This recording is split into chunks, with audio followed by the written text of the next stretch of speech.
안녕하세요. 원전 우전입니다. 오늘은 세 번째로 리뷰할 책 탐심에 대한 소개 영상입니다. 대표적인 청교도 신학자인 리차드 백스터의 탐심에 대한 18가지 가르침을 담고 있는 책입니다. 본격적인 리뷰에 앞서 오늘은 어떤 이유로 이 책을 선정했는지, 저자는 어떤 분인지, 이 책은 어떤 구성으로 이루어져 있고 중심 내용은 무엇인지 함께 살펴볼 것입니다. 그리고 책을 읽고 저에게 인상 깊었던 부분과 도전받았던 부분을 나누며 어떻게 삶의 적용으로 이어나갈 수 있을지도 함께 나누어 보도록 하겠습니다. 첫 번째로 이 책의 선정 이유입니다. 이번 책도 마찬가지로 목사님의 추천으로 선정하게 되었습니다. 하지만 이번에는 목사님께서 약 6개에서 7개 정도의 추천 도서를 주시고 저희에게 선택권을 주셨습니다.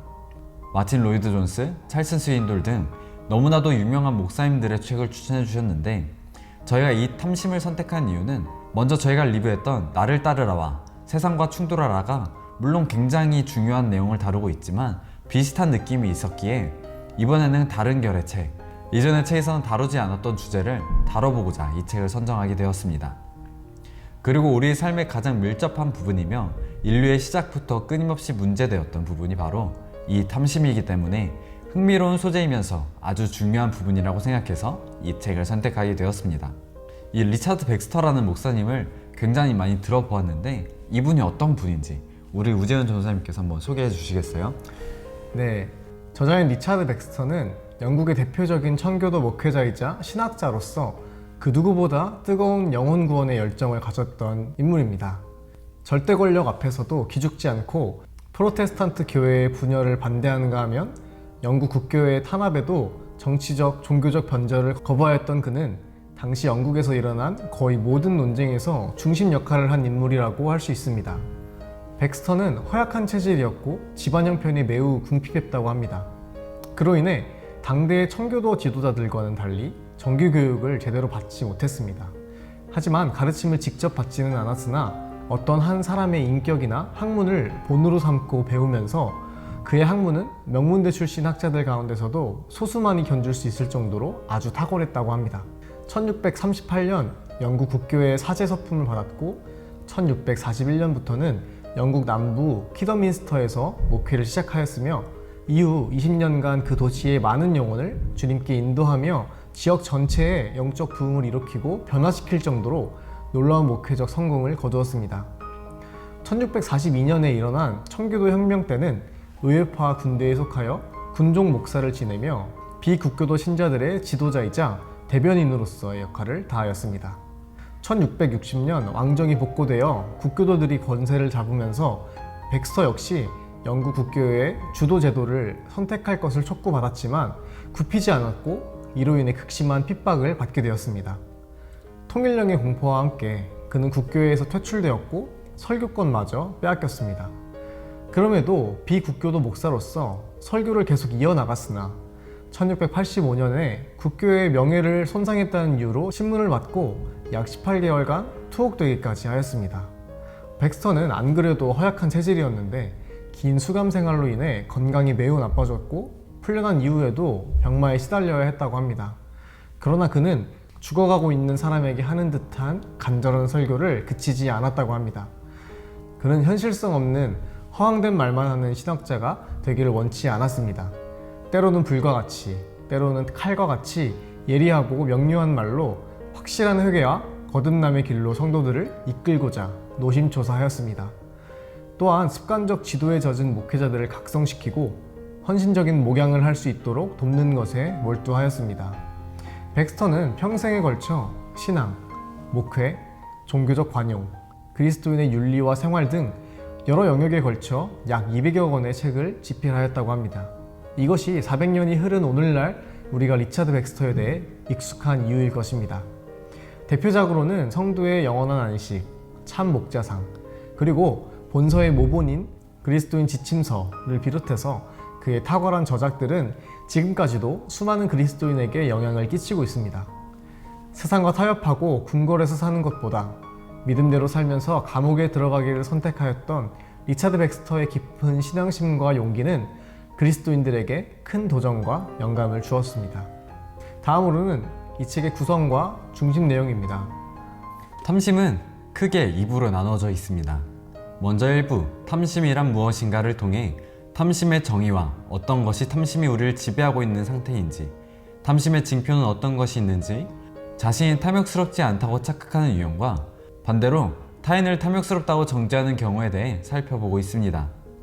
2부, 탐심에 어떻게 맞서야 하는가에서는 1부에서 살펴본 탐심에 대해 그렇다면 우리는 어떻게 맞서야 할지 17가지의 가르침을 토대로 설명해 주고 있습니다. 이 책의 중심 주제는 탐심, 부에 대한 사랑, 그리고 세상 염려입니다.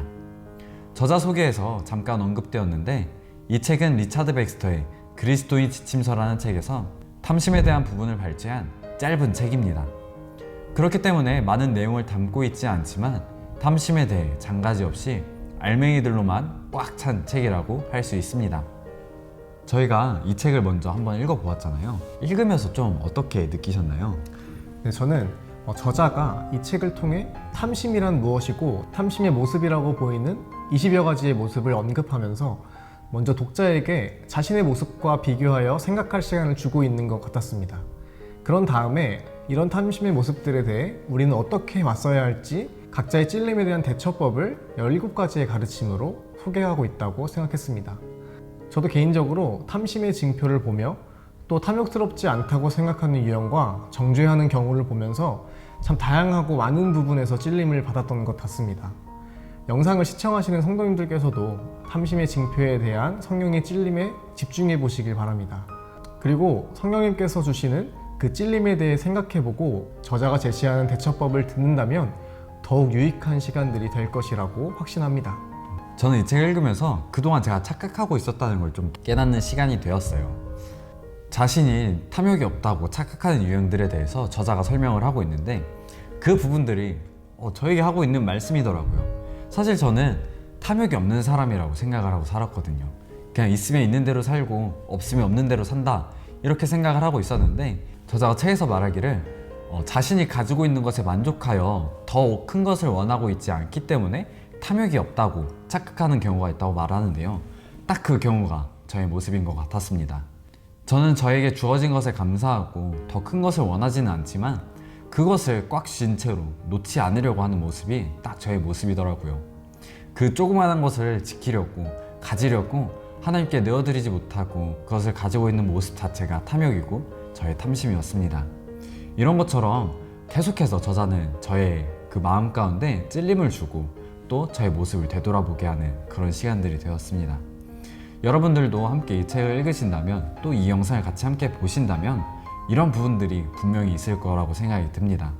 저도 원장님께서 말씀하신 부분에 대해서 생각한 게 있었는데 저도 욕심, 탐심에 대해서 많은 사람이라고 생각하지 않았던 것 같아요. 가지고 있는 것에 만족하고 더 좋은 것을 바라고 더 좋은 것을 가지고 싶다라는 욕심보다는 그냥 있는 것에 만족하며 살아간다. 혹은 다른 사람에 비해 내가 정말로 좋아하는 분야 정도에서만 좀 좋은 걸 가지고 싶다.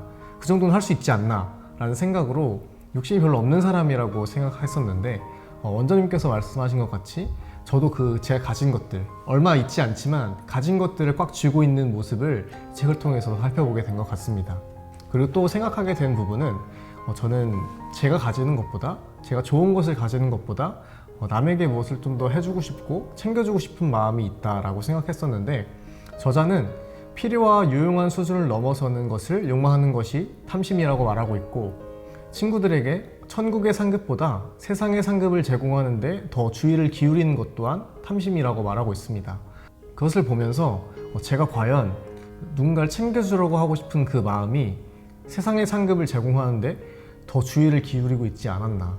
세상에서 말하는 더 좋은 것, 더 맛있는 것, 그런 것들을 제공하는 것에 더 주의를 기울이고 그런 것을 하기를 더 좋아하지 않았나라는 생각이 들었습니다. 네, 맞아요. 천국의 상급보다 세상의 상급을 제공하는 데 더 주의를 기울이게 되는 것 같습니다. 이 부분에 대해서 또 저자가 비슷하게 이렇게 세상의 것들을 가지려고 하고 세상의 것들을 중요시 여기는 것은 천국을 무시하는 것이라고 이야기를 하잖아요. 그렇죠. 그 모습이 딱 저인 것 같았습니다. 앞에서 이 탐욕에 대한 정의와 그런 모습들을 소개하고 이렇게 읽으니까 이렇게 탐욕이 많은 사람이라는 걸 알게 되면서 이 뒤에 있는 어떻게 대적하는지 어떤 모습인지에 대해서 이야기할 때 아, 내가 정말로 그랬구나. 내가 정말 천국을 무시하고 있었구나. 내가 천국의 소망을 가지고 살아간다고 말하지만 사실은 세상의 것들을 더 귀하게 여기고 세상의 것들을 더 중요하게 여겼구나 라는 것들을 많이 느끼게 되었던 것 같습니다. 그래서 앞으로 책을 읽으면서 함께 이런 부분들에 대해서 하나씩 끊어내는 그런 과정이 함께 있기를 소망합니다. 오늘은 새롭게 리뷰할 책인 탐심에 대해 살펴보았습니다. 탐심은 충동적으로 저지른 죄가 아닌 숙고 후에 짓는 죄, 잘못된 목적을 설정하게 함으로써 인생 전체를 굽게 하는 죄입니다.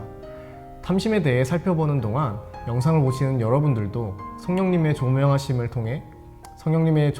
힘입어 자신의 깊은 곳에 뿌리내린 세상과 불을 향한 사랑과 갈망함을 뿌리 뽑는 은혜가 있길 소망합니다. 다음 주부터 본격적으로 시작되는 탐심에 대해서 많은 기대 부탁드립니다. 지금까지 원전 우전이었습니다. 감사합니다.